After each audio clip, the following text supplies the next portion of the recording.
ঢাকায় বাংলাদেশের বিপক্ষে ১০৪ রানের সেই বিধ্বস্ত পরাজয় যেন পাকিস্তান ক্রিকেটের ভিত নাড়িয়ে দিয়েছে।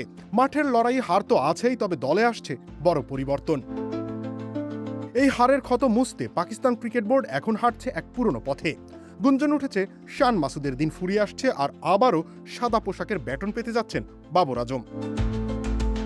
২০২৩ সালে ডিসেম্বর থেকে শান মাসুদের অধিনায়কত্বের খতিয়ান একেবারে ম্লান। ১৫ ম্যাচে ১১ হার। স্রেফ হারের সংখ্যা নয়, ব্যাটাতেও রানের খরায় ভুগছেন তিনি। ঢাকার মাঠে ব্যর্থতার পর মাসুদের অধিনায়কত্ব নিয়ে প্রশ্ন এখন তুঙ্গে। অন্যদিকে চোটের কারণে প্রথম টেস্ট মিস করা বাবর ফিরছেন ১৬ মে সিলেট টেস্টে। আর এই ফেরাটা কেবল এক ব্যাটারের ফেরা নয়, বরং হারানো রাজত্ব ফিরে পাওয়ার এক বড় পরীক্ষা। পিসিবি অন্দরমহলের সূত্র বলছে, বাবরকে ফিরিয়ে আনার এক অলিখিত তোড়জোড় শুরু হয়েছে।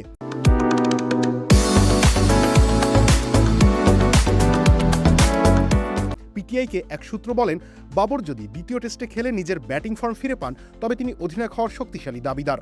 বোর্ডের কর্মকর্তাদের সাথে প্রাথমিক আলোচনায় মনে হয়েছে তিনিও দায়িত্ব নিতে অনাগ্রহী নন।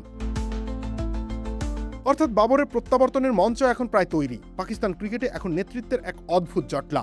দলে আছেন শাহিন আফ্রিদি ও সালমান আলী আঘার মতো সব ফরম্যাটের অভিজ্ঞ নেতারা। এই ভিড়ের মাঝে শান মাসুদের ভবিষ্যৎ দিন দিন অনিশ্চিত হয়ে পড়ছে।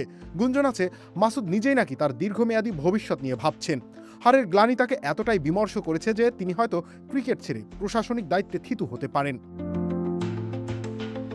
ইতোমধ্যেই শান মাসুদকে director of international cricket and player affairs পদের প্রস্তাব দিয়ে রেখেছে বোর্ড। তিনি হয়তো চেয়েছিলেন চলমান ওয়ার্ল্ড টেস্ট চ্যাম্পিয়নশিপের সাইকেলটা শেষ করতে, কিন্তু বাংলাদেশের কাছে এই অপমানজনক পরাজয় সেই সিদ্ধান্তকে ত্বরান্বিত করতে পারে। মাঠের লড়াই থেকে তিনি হয়তো ডিরেক্টর রুমে পা রাখছেন খুব শীঘ্রই। আসন্ন সিলেট টেস্টে তাই কেবল একটা ক্রিকেট ম্যাচ নয়, বরং বাবর আজমের জন্য এক চূড়ান্ত অডিশন।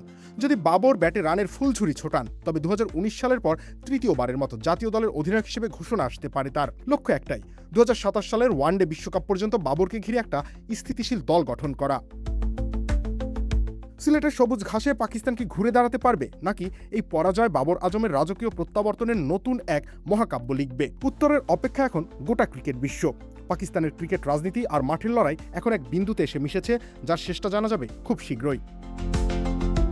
রুবেল ইসলাম রানী, খেলা ৭১।